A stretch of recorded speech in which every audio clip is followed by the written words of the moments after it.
दोस्तों आज की इस वीडियो में बात करते हैं और कौन इंटरनेशनल स्टॉक में।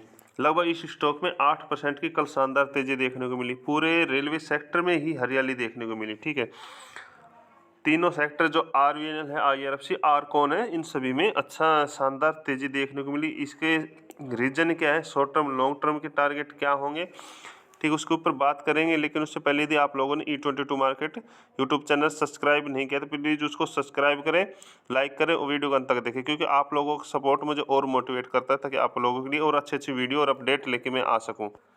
सर कल जो स्टॉक में जो 8% से ऊपर तक की ये जो तेज़ी आती हुई दिखाई दी है, ये इसमें क्या IRFC और आरवीएनएल में भी आती हुई दिखाई दी, क्योंकि जो भारत सरकार ने एक सबसे बड़ा फैसला किया है 3000 ट्रेनें चलाने का। ठीक है, आने वाले 5 सालों में भारत सरकार 3000 ट्रेनें लॉन्च करने की तैयारी कर रही है। तो इस बेस पे इन स्टॉकों में शानदार तेजी देखने को मिली। कल जो है रेल मंत्री अश्विनी वैष्णव ने बड़ा ऐलान कर दिया कि आने वाले 5 सालों में भारतीय रेलवे 3000 नई ट्रेनें शुरू करेगा, क्योंकि अभी जो यात्रियों की कैपेसिटी है वो 800 करोड़ तक है। ठीक है, तो आने वाले समय में 1000 करोड़ तक बढ़ाने की क्षमता हो जाएगी।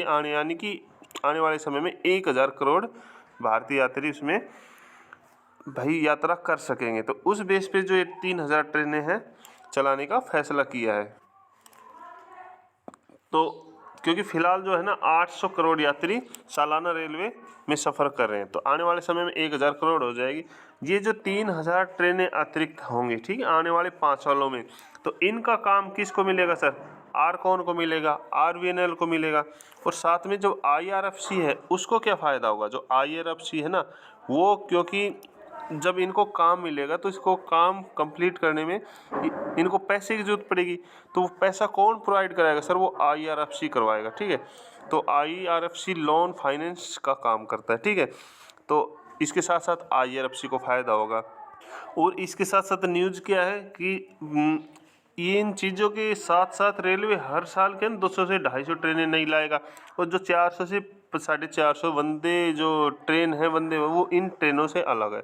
तो आने वाले समय में, अब नहीं तो आने वाले समय में इनके शेयर भाई जंप देखने को मिलेगा, क्योंकि ये स्टॉक लगभग मैं उस समय से फॉलो करवा रहा हूँ जब स्टॉक ने 92 से 95 के बीच में ब्रेकआउट दिया था। ठीक है, और उस समय इस स्टॉक की इंट्रिंसिक वैल्यू 140 थी, तो सीधा सा मैंने बोल दिया 140 तक स्टॉक जाएगा, लेकिन उसके बावजूद स्टॉक ने हाई लगा दिया था 174.45 पैसे तक का। ठीक है, हालांकि उस लेवल से स्टॉक में गिरावट हुई थी, बट उसके बाद अब स्टॉक में फिर से शानदार तेजी आई है, क्योंकि मैंने ऑलरेडी बोल रखा भाई जिन भी निवेशकों को आरवीएनएल, आईआरएफसी, ये स्टॉक जहाँ भी मिले ले लो।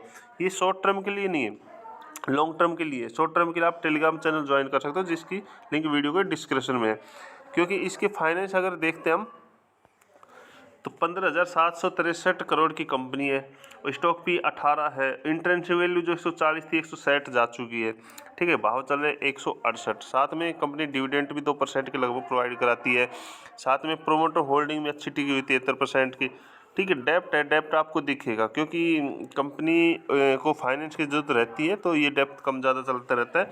और कंपनी के पास रिजर्व भी है, ये ऐसी बात नहीं है कि डेप्थ है, इससे ज़्यादा कंपनी के पास कहीं ना कहीं रिजर्व है, कभी भी कंपनी चुकता कर सकती है।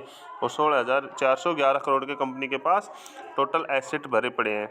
तो जिसके पास भी बिंदास होके होल्ड रखो। ठीक है, क्योंकि आने वाले समय में ये स्टॉक अब 200 के जाने की क्षमता रखता है। ठीक है, क्योंकि जब स्टॉक ने भागना शुरू नहीं किया था, अब क्या ना रेलवे सेक्टर पूरी तरह से 1 साल, जो भी आपके पास स्टॉक है पूरी तरह 1 साल इन स्टॉक को आप दबा के होल्ड रखो, अच्छा पैसा बनेगा। ठीक है सर, क्योंकि अभी इस स्टॉक में यदि पहला टारगेट हमारा 175 था, वो हिट होते हुए 200, उसके बाद सीधा टारगेट हम 300 पे फोकस करेंगे। तो लॉन्ग टर्म वाले होल्ड रखो, स्टॉक में आप 300 रुपये तक जाता हुआ ही दिखाई देगा।